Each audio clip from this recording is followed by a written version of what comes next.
Raisa, Radio Indonesia Sehat Healthy Radio. Selamat siang Sobat Sehat, selamat siang Sobat Sehat untuk Anda yang mendengarkan Raisa Radio di siang hari ini melalui radio aplikasi streaming yang bisa di-download di Play Store.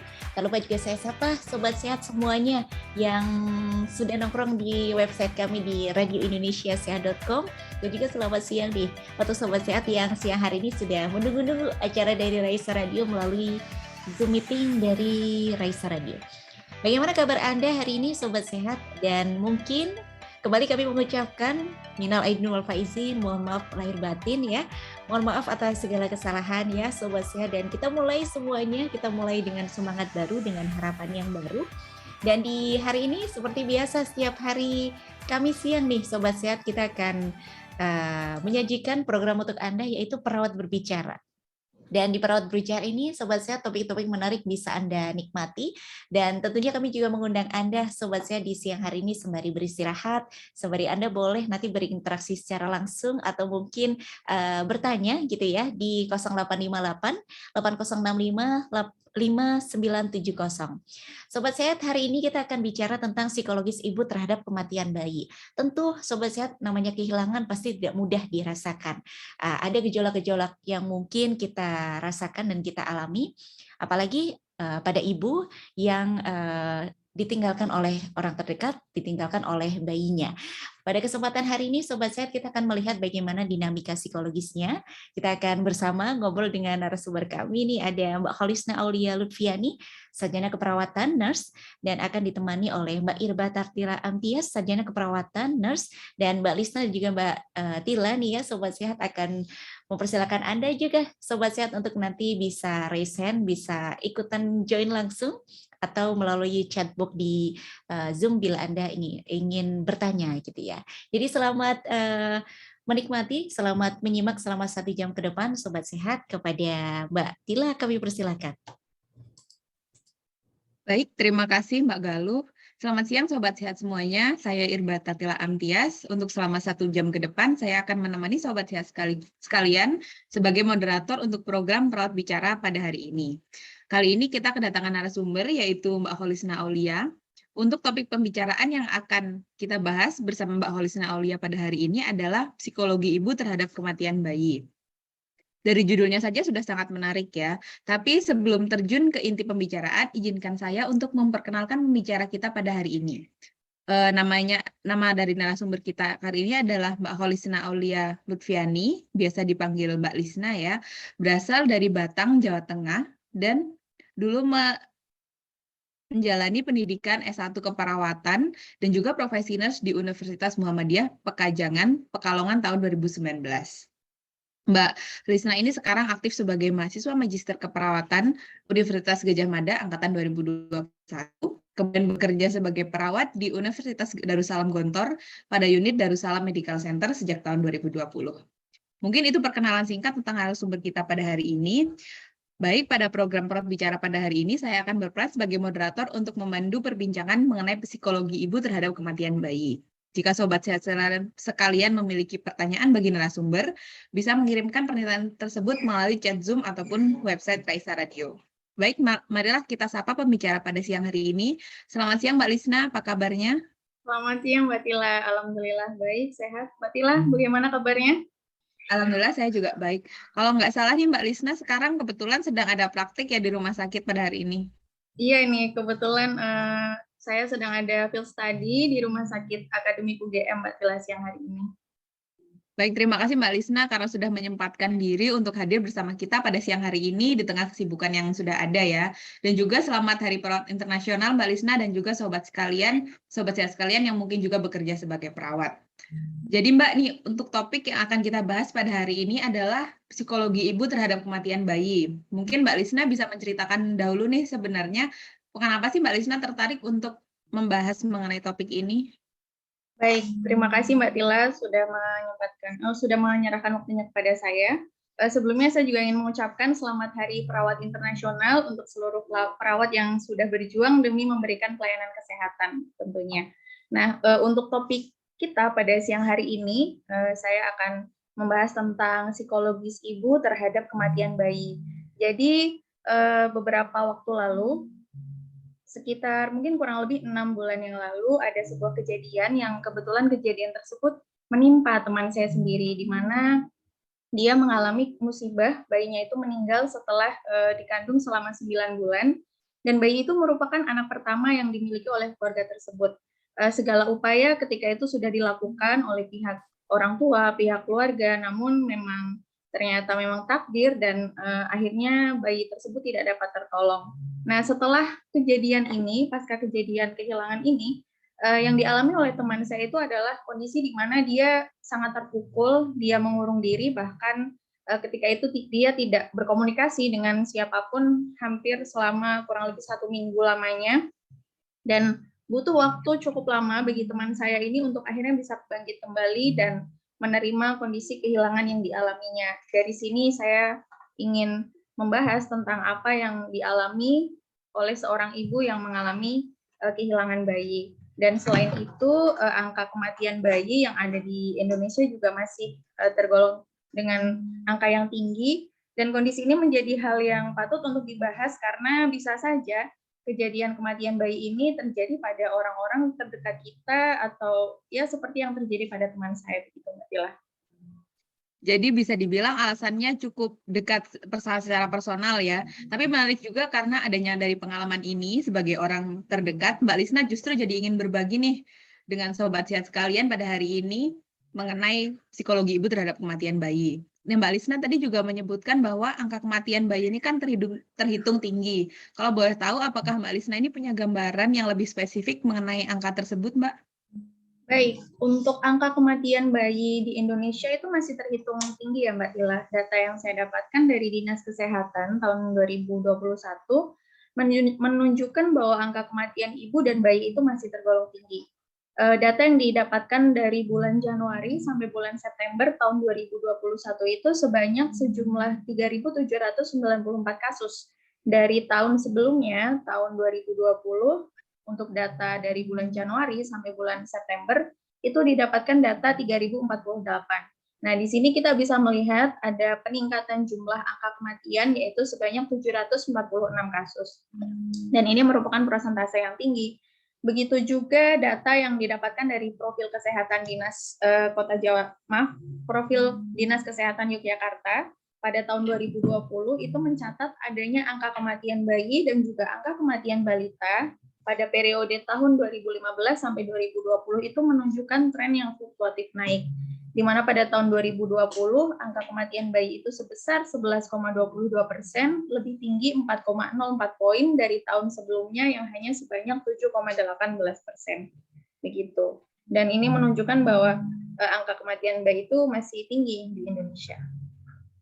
Jadi ternyata angkanya cukup besar ya, bahkan dengan kemajuan teknologi kesehatan yang sebenarnya sudah cukup maju untuk sekarang ini.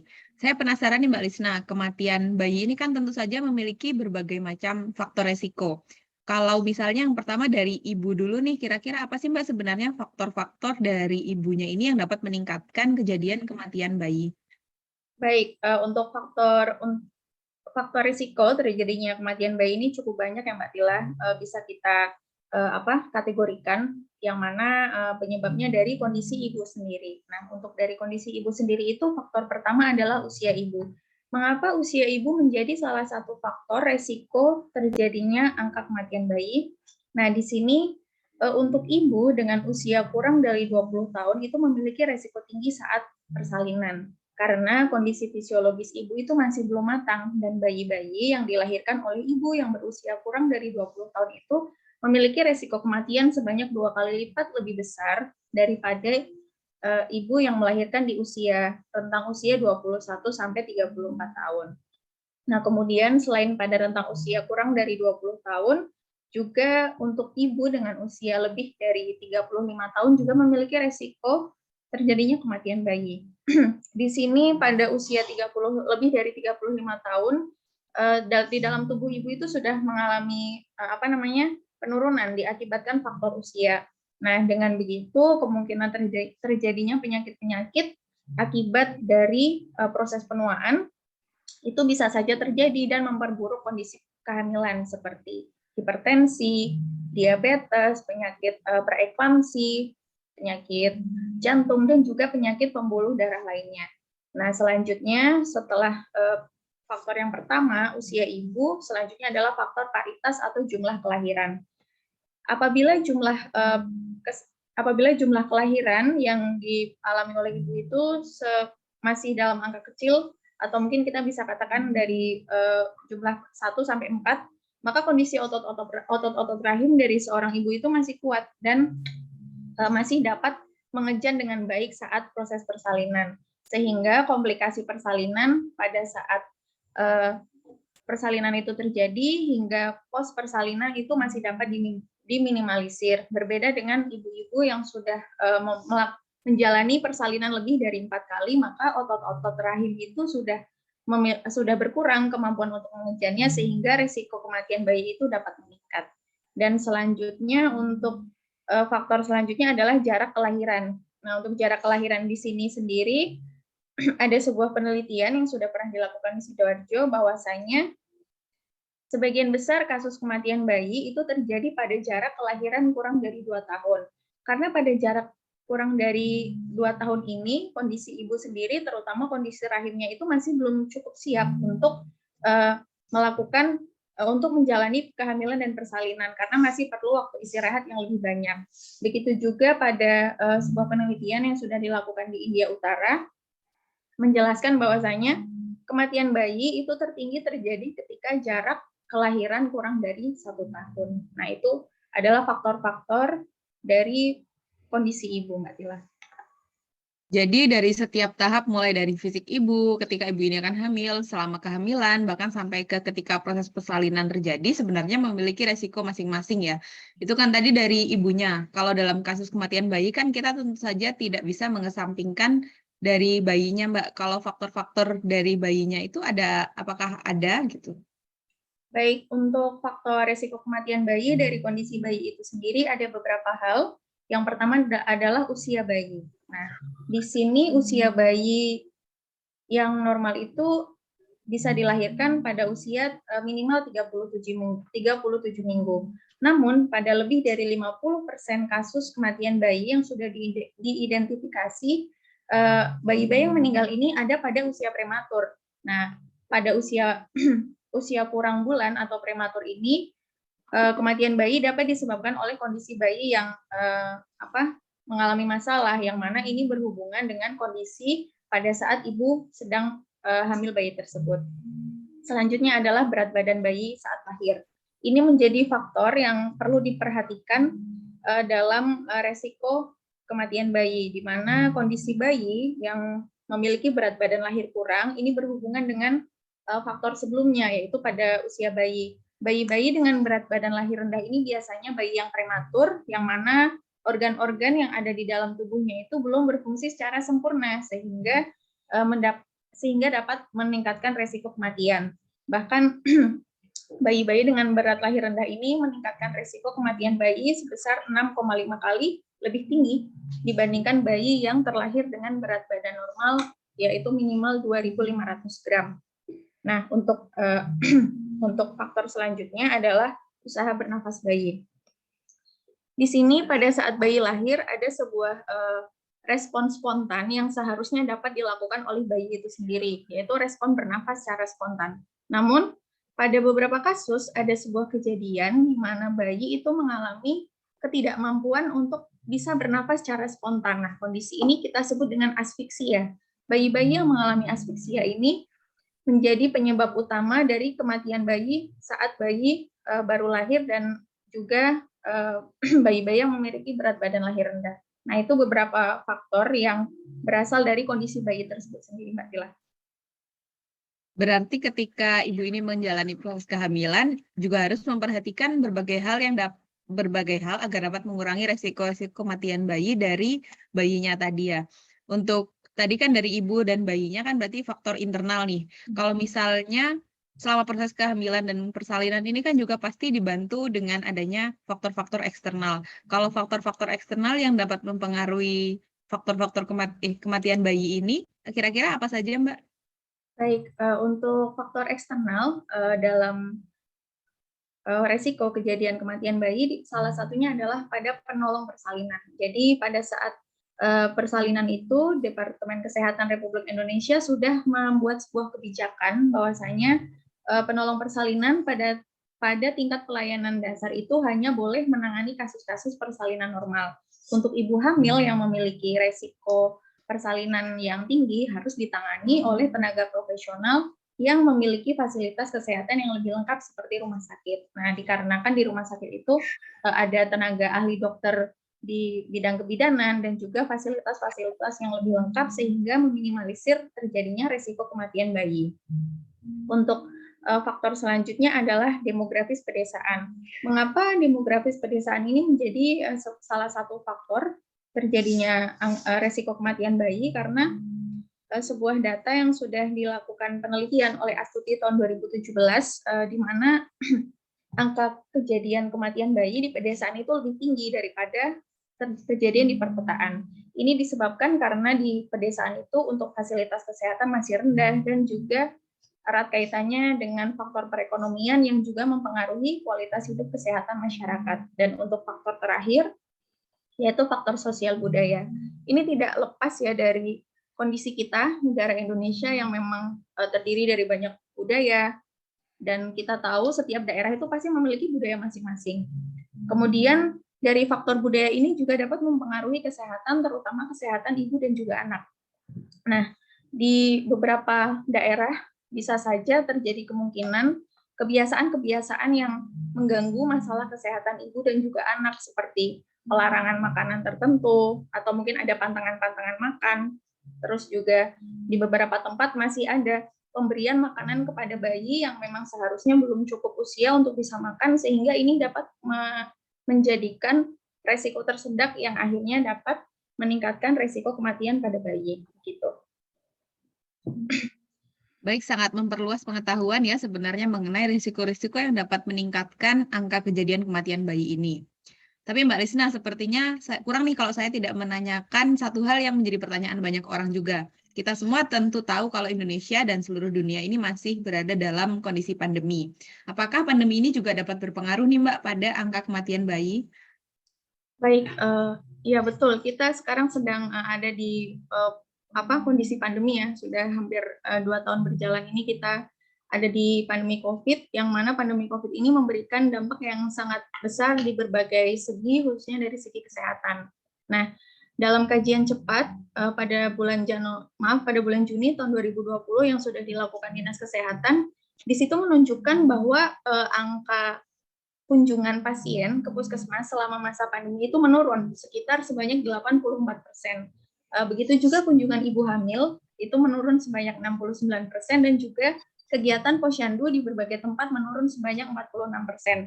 Nah, seharusnya untuk kunjungan ibu hamil dan juga posyandu yang mana ini bisa menjadi pencegah atau mungkin deteksi dini kondisi-kondisi yang beresiko ini tidak dapat terdeteksi, maka kondisi ini dapat meningkatkan kasus angka kematian bayi di Indonesia, gitu Mbak. Oh, baik. Jadi ternyata juga berpengaruh ya pandemi ini terhadap berbagai hal di kehidupan kita, termasuk mengenai kematian bayi. Tadi kan sudah membahas mengenai faktor-faktor ya Mbak, mulai dari internal, eksternal, sampai juga pandemi. Nanti kita kembali ke awal nih, kan topiknya psikologi ibu terhadap kematian bayi. Kalau ini saya pengen tanya, apa saja sih sebenarnya proses-proses yang terjadi ketika ibu ini kehilangan bayinya? Baik, di sini saya akan membahas sedikit tentang teori keperawatan yang berhubungan dengan kondisi kehamilan dan juga persalinan seorang ibu ya Mbak. Jadi ada sebuah tokoh keperawatan bernama Reva Rubin, di mana Reva Rubin ini membuat sebuah teori bahwasanya seorang perempuan yang sedang menjalani masa kehamilan hingga persalinannya nanti menjadi seorang ibu, itu mengalami sebuah perubahan peran. Nah, peran ini pada saat perempuan itu sedang hamil, kemudian peran sebelumnya itu menjadi seorang istri, dan saat dia hamil maka perannya akan berubah, dia akan menjadi seorang calon ibu. Nah, pada saat proses ini ada sebuah proses yang disebut dengan tagging in activity, di mana saat itu perempuan itu menyadari bahwa di dalam tubuhnya kini ada sosok individu baru yang suatu hari nanti akan menjadi anaknya. Kemudian di tahapan selanjutnya ada tahapan tagging in activity. pada tahapan ini, seorang ibu mulai berimajinasi, mulai berfantasi, berangan-angan, memiliki harapan akan di masa depan apabila dia posisinya sudah menjadi seorang ibu. Contohnya seperti, oh nanti kalau saya sudah punya anak, saya mau memberikan ASI eksklusif, atau mungkin kalau nanti anak saya sudah masuk ke masa MPASI, saya mau kasih makanan pomade full tanpa makanan instan sama sekali. Nah, ini sebuah harapan-harapan yang sudah dimunculkan ibu ketika nanti sudah memiliki anak setelah persalinan. Nah, kemudian saat bayinya sudah lahir nanti, seorang ibu ini kembali masuk ke fase taking in activity dengan kondisi yang berbeda, di mana bayinya sudah lahir, namun apabila seorang ibu ini mengalami kehilangan bayinya, hal-hal yang selama ini diimajinasikan, diharapkan itu akan berubah, karena perempuan sudah menjalani proses yang berat selama kehamilan, lalu kemudian persalinan, entah itu normal ataupun sesar, namun bayi yang selama ini diharapkan itu tidak ada, dan ini menjadikan pukulan yang sangat berat bagi seorang ibu terutama. Gitu, Mbak. Proses perubahan peran yang disebutkan oleh Mbak Lisna tadi kan tentu saja sangat berpengaruh ya pada ibu, apalagi ketika bayi yang ditunggu-tunggu tadi meninggal gitu ya. Jadi mungkin sebenarnya secara konsep bisa kita kaitkan dengan konsep berduka ya, Mbak. Ya, betul Mbak Tila. Konsep kehilangan ini adalah sebuah konsep berduka ya, di mana konsep berduka itu adalah sebuah perasaan atau kumpulan emosi dari seseorang yang mana sebenarnya ini adalah sebuah perasaan yang normal namun membingungkan bagi seseorang tersebut, dikarenakan hal ini timbul sebagai refleks atau respon dari kehilangan yang signifikan dan diperumit dengan hubungan kehilangan seseorang terhadap orang atau objek itu sendiri. Dan untuk kehilangan ini atau untuk konsep berduka ini tidak ada orang yang berduka dengan cara yang sama walaupun mereka kehilangan seseorang yang sama, karena setiap orang memiliki proses dan cara masing-masing dalam berduka gitu. Mungkin bisa dijelaskan juga nih Mbak, tadi kan Mbak Lisna sudah menyebutkan mengenai proses berduka, mungkin bisa dijelaskan juga mengenai proses-proses tersebut. Baik, proses-proses berduka atau tahapan berduka itu ada beberapa macam, yang mana setiap orang ini tidak akan memiliki proses yang mungkin sama. Dan di sini ada 5 tahapan 5 tahapan berduka. Ya, yang pertama adalah tahap menolak atau denial. Pada tahapan ini seseorang itu cenderung belum bisa menerima kenyataan kehilangan, dan ini adalah sebuah bentuk perlindungan dari orang tersebut. Sebuah respon psikologis yang belum bisa ditanggung atau belum bisa diterima bahwa dia saat ini menjalani kehilangan. Lalu selanjutnya adalah tahapan marah atau anger. Nah, pada tahapan ini seseorang bisa saja mengekspresikan rasa marah yang intens, bisa dia tujukan kepada Tuhan, bisa kepada orang lain, atau bisa dengan situasi kehilangan itu sendiri. Lalu yang ketiga adalah tahapan tawar-menawar atau bargaining. Di sini seseorang yang mengalami kedukaan itu mencoba untuk mencegah semuanya terjadi. Seakan-akan dia seperti berangan-angan, jika saya kemarin melakukan hal ini, maka ini tidak akan terjadi. Atau mungkin jika saya melakukan ini dan itu, maka bayi yang harusnya selamat itu bisa tetap ada bersama saya. Nah, ini biasanya hal-hal yang dirasakan oleh ibu begitu. Lalu tahapan selanjutnya adalah depresi. Pada tahapan depresi ini, seseorang memberikan respon-respon yang dapat menunjukkan bahwa dia mengalami depresi, seperti mengurung diri, mungkin juga tidak mampu berkomunikasi dengan orang lain begitu. Dan tahapan terakhir adalah tahapan akhir dari proses berduka, yaitu adalah tahapan penerimaan. Di sini seseorang itu sudah bisa menerima keadaan kehilangan yang dialami, namun tidak semua orang yang sudah ada pada tahapan penerimaan ini akan berhenti dari proses berduka, karena bisa saja seseorang yang sudah pada tahap penerimaan itu akan kembali lagi ke tahapan marah atau mungkin depresi, karena setiap orang yang sudah saya jelaskan sebelumnya bisa mengalami proses dan cara berduka masing-masing gitu. Baik, jadi tentu saja setiap individu ini akan menjalani berbagai macam tahap berduka ini dengan caranya masing-masing nih Mbak ya. Apakah ada nih juga gambaran mengenai respon-respon apa saja nih yang dapat ditunjukkan oleh orang ketika individu ini mengalami berduka?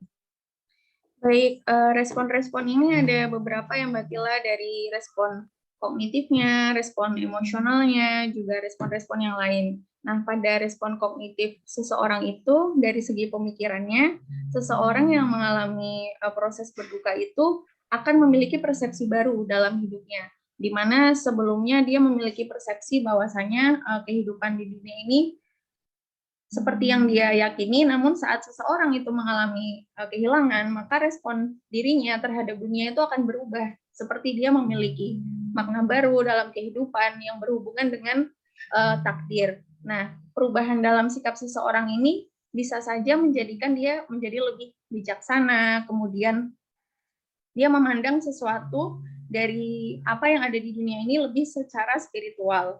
Itu dari respon kognitif seseorang. Nah, selanjutnya adalah respon emosional.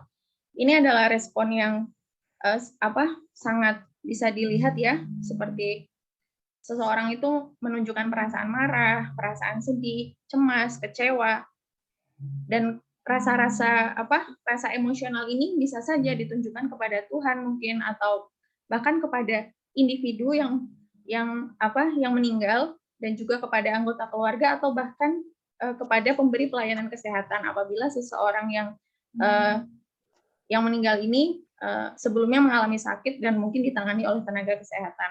Lalu selanjutnya adalah respon spiritual. Nah, pada respon spiritual ini seseorang akan merasa seakan-akan bisa saja dia saat seseorang itu merasakan penolakan atau mungkin kemarahan, dia akan marah atau mungkin kecewa pada Tuhannya sendiri, bahkan juga kepada tokoh-tokoh agama yang selama ini diikutinya. Dan rasa penderitaan yang sangat dalam dialami karena efek kehilangan ini, seseorang itu menjadi kehilangan harapan dan juga menjadi penyebab seseorang menjadi keyakinan spiritualnya itu akan berubah.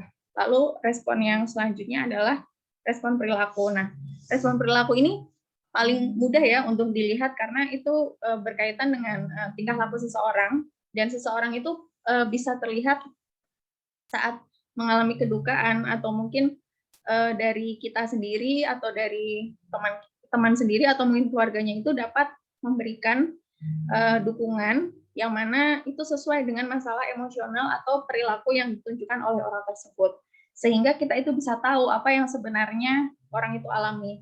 Beberapa orang lebih memilih untuk diam, menyendiri beberapa saat, namun ada seseorang yang memang lebih suka untuk ditemani saat seseorang itu mengalami kehilangan. Lalu yang terakhir adalah respon fisiologis. Nah, di sini respon fisiologis ini selain mempengaruhi respon psikologis yang sudah kita bicarakan di beberapa waktu sebelumnya, juga respon fisiologis seperti mengalami insomnia, sakit kepala, gangguan nafsu makan, dan seseorang itu merasa seperti lemas, tidak bertenaga. Nah, ini juga menjadi salah satu respon fisik yang dialami oleh seseorang yang mengalami kehilangan. Baik, tidak terasa ternyata kita sudah menghabiskan waktu selama 30 menit ya untuk perbincangan ini. Mungkin untuk menjeda perbincangan kali ini bisa kita pause sejenak. Kepada Mbak Galuh saya kembalikan. Oke, baik. Terima kasih banyak Mbak Lisna dan juga Mbak Tila. Menarik sekali obrolan siang hari ini ya Sobat Sehat. Ternyata duka itu ada tahap-tahapnya, dan dengan mengetahui hal itu semoga kita bisa lebih bijaksana ya Sobat Sehat dalam menanggapi atau mungkin orang-orang di sekitar kita yang mengalami rasa duka ini. Nah, sudah kita bahas, tapi setelah ini Sobat Sehat mungkin kita akan lebih tahu lebih jauh nih bagaimana kita mungkin menanggapi kalau di sekitar kita ada ibu yang kehilangan bayinya. Masih kami buka kesempatan untuk Anda Sobat Sehat, silahkan untuk yang baru saja bergabung Sobat Sehat yang di radio, Anda masih bersama dengan kami di program Perawat Berbicara dengan topik kita hari ini adalah psikologis ibu terhadap kematian bayi. Kita masih akan ngobrol selama setengah jam ke depan sampai dengan pukul 12. Satu lagu akan hadir di menit ke-32 lepas dari pukul 12 siang dari Lala Huta dengan Tak Pernah Salah. Tetap di Raisa Radio Indonesia Sehat.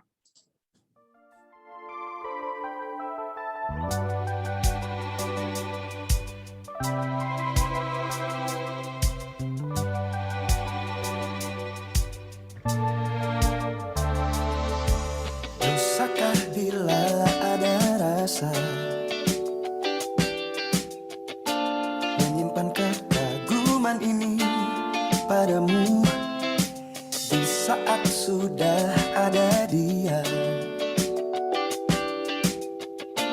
yang beri senyuman di hari-harimu. Bukan salahku cinta hadir tak menentu. Maafilah di hatiku tertulis indah namamu. Meski tahu engkau ada yang punya, jangan salahkan diriku bila cintaku untukmu.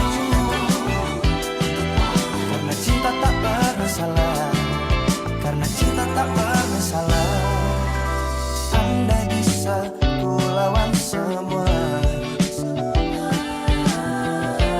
namun sayangnya hati ini tak mampu.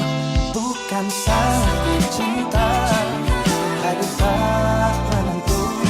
Oh, maafilah di hatiku tertulis indah namamu. Meski tahu engkau ada yang punya, jangan salahkan diriku bila cintaku untukmu. Karena cinta tak pernah salah, cinta tak pernah salah.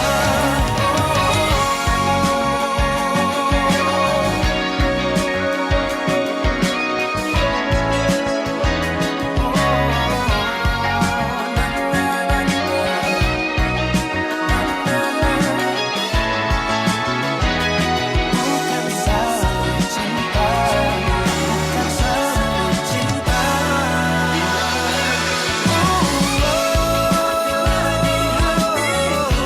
Tertulis indah namamu.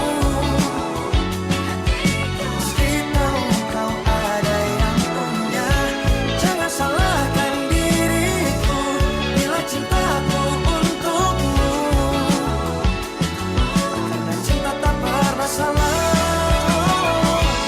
Maafilah di hatiku tertulis indah namamu.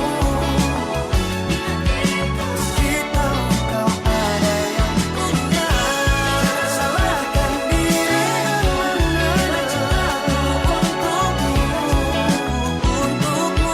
Karena cinta tak pernah salah, karena cinta tak pernah salah. Maafkan bila diriku jatuh hati kepadamu. Cinta tak pernah salah, cinta tak pernah salah. Maafkan bila diriku jatuh hati kepadamu. Cinta tak pernah salah, cinta tak pernah salah.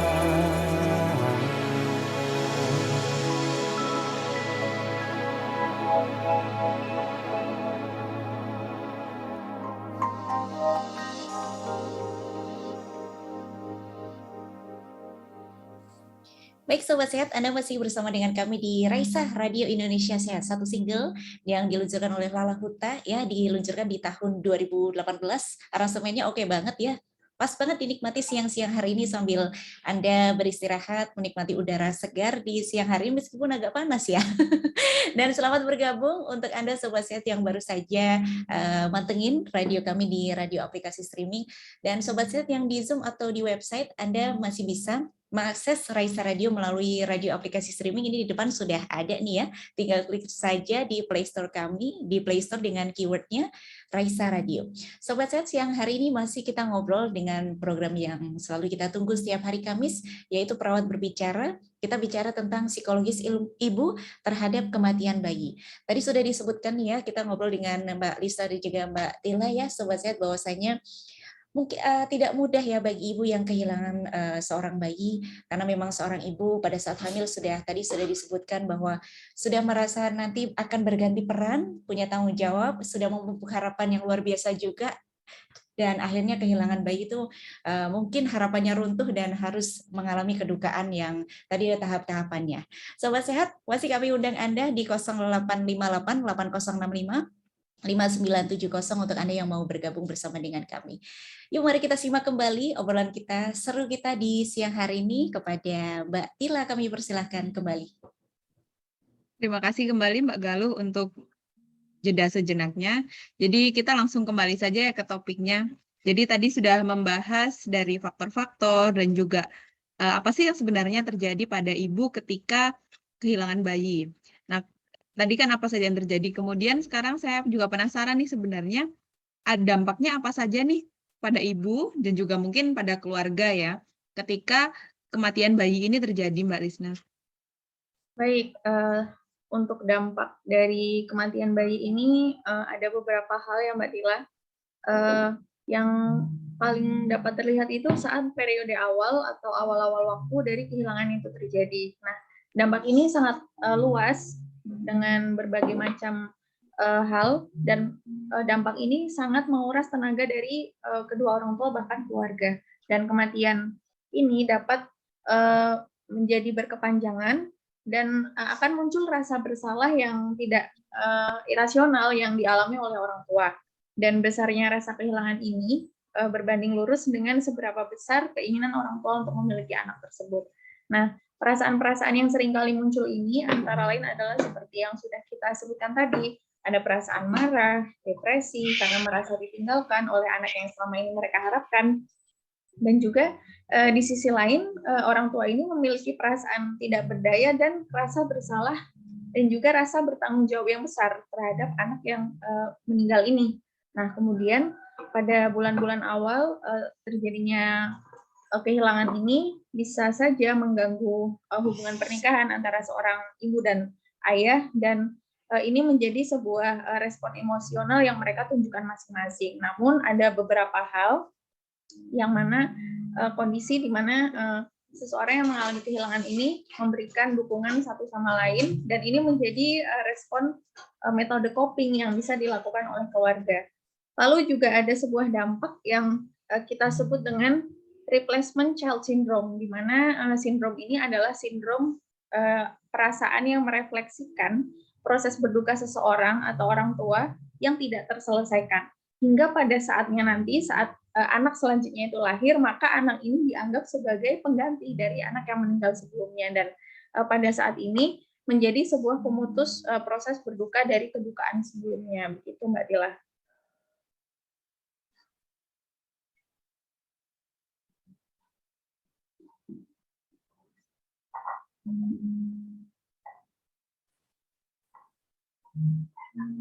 Mohon maaf Mbak Tila masih termute.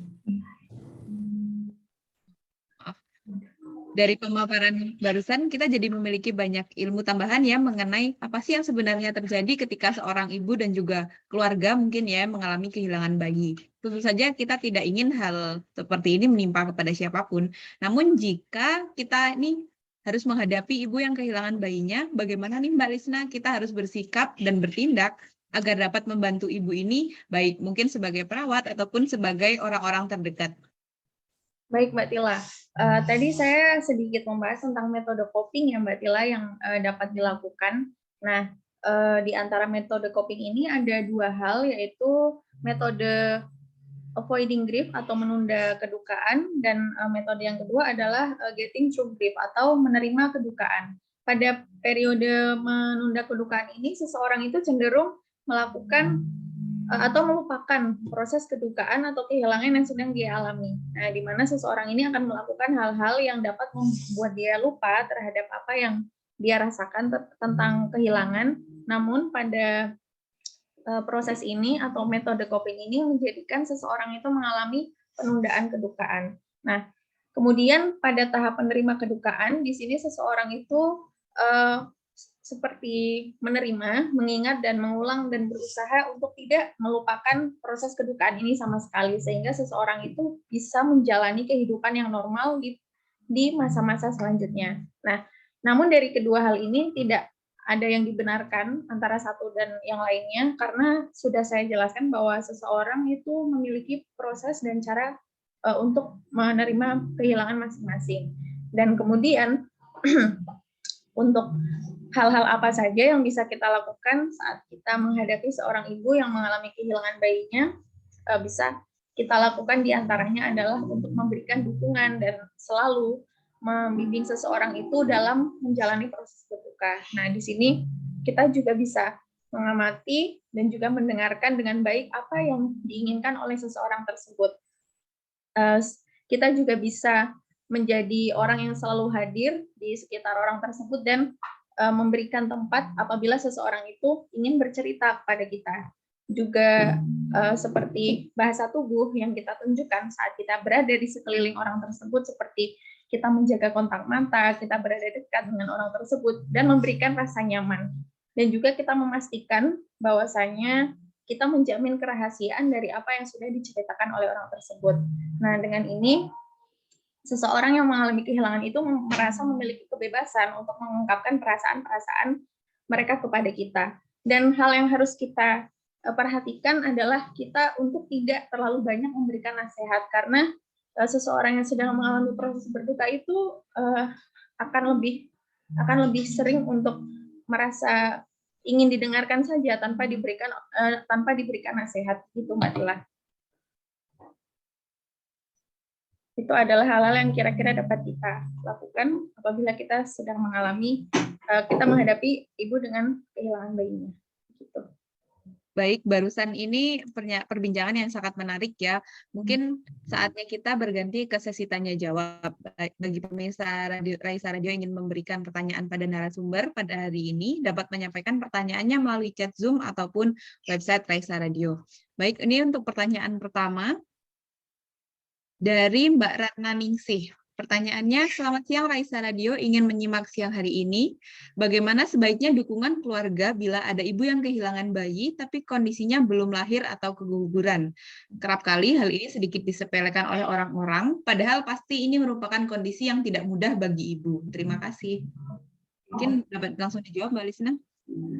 Baik, terima kasih untuk Mbak Ratna Ningsih yang sudah bergabung.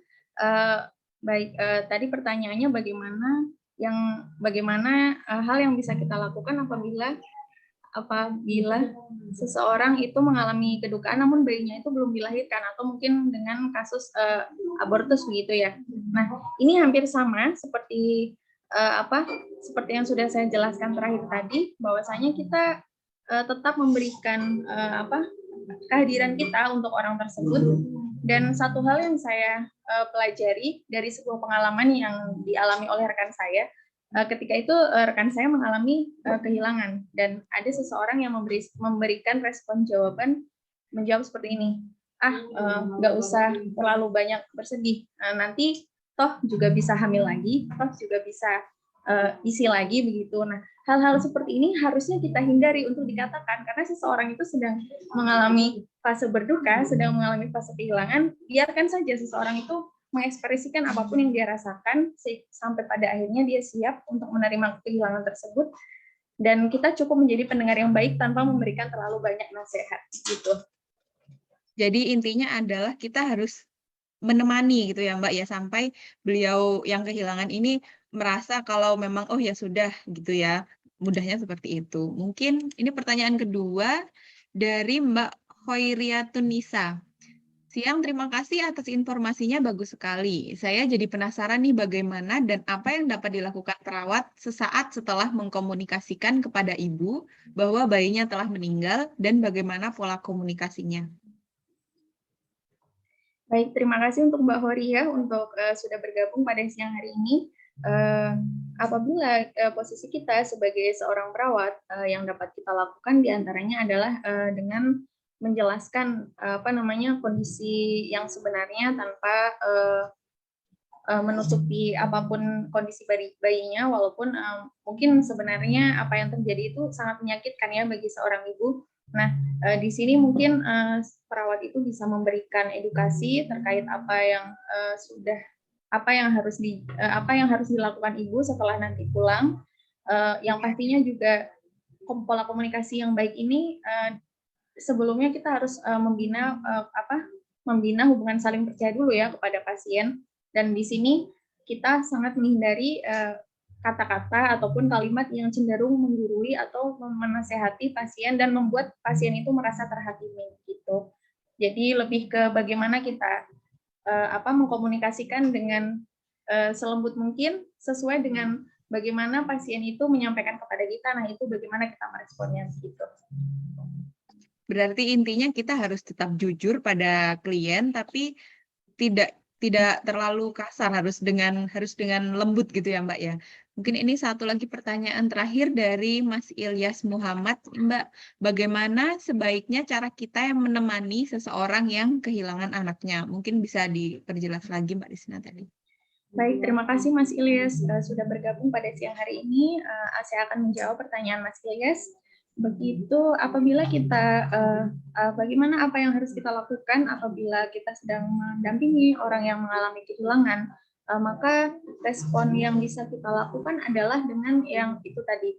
Bagaimana cara kita berkomunikasi dengan baik, kemudian respon tubuh atau gestur yang bisa kita berikan itu seakan-akan bahwa kita itu memberikan kehadiran kita penuh untuk orang itu. Saat berbicara kita tetap melakukan kontak mata, dan kemudian cara-cara seperti kalau memang itu orang tersebut itu masih saudara ataupun orang yang dekat dengan Mas Ilyas, bisa melakukan sentuhan seperti menepuk bahu, seperti memegang tangannya, agar seseorang ini tidak merasa sendirian dan merasa ada seseorang yang selalu menemani di saat dia mengalami kehilangan tersebut. Gitu. Baik, jadi tadi kembali diulang ya, bahwa kita harus bisa menjadi orang yang menemani ketika ibu ya, terutama yang mengalami kehilangan bayi ini mengalami kesedihan seperti itu. Jadi menemani dan juga tidak terlalu menasihati seperti itu. Jadi mungkin dapat kita tarik kesimpulan bahwa proses kehamilan ini akan memberikan perubahan peran bagi ibu, dan juga perubahan peran ini tentu saja akan terganggu ketika bayi tersebut meninggal. Jadi proses kehamilan dan juga kelahiran merupakan hal yang sangat dinanti oleh banyak pasangan yang memiliki anak tentu saja. Namun tidak dapat dipungkiri bahwa kehamilan dan persalinan dan juga pengasuhan anak merupakan proses yang panjang dan tidak selamanya indah.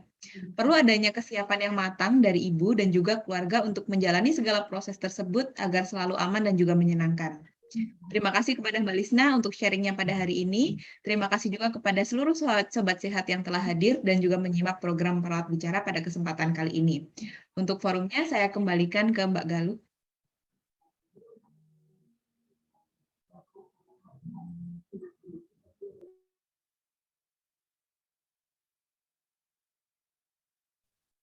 Maaf, tadi masih di mute ya ternyata. Baik, proses kehamilan dan juga kelahiran ini tentunya merupakan hal yang sangat dinanti oleh banyak pasangan yang ingin memiliki anak. Namun, tidak dapat dipungkiri bahwa kehamilan dan persalinan juga pengasuhan anak merupakan proses yang panjang dan tidak selamanya indah.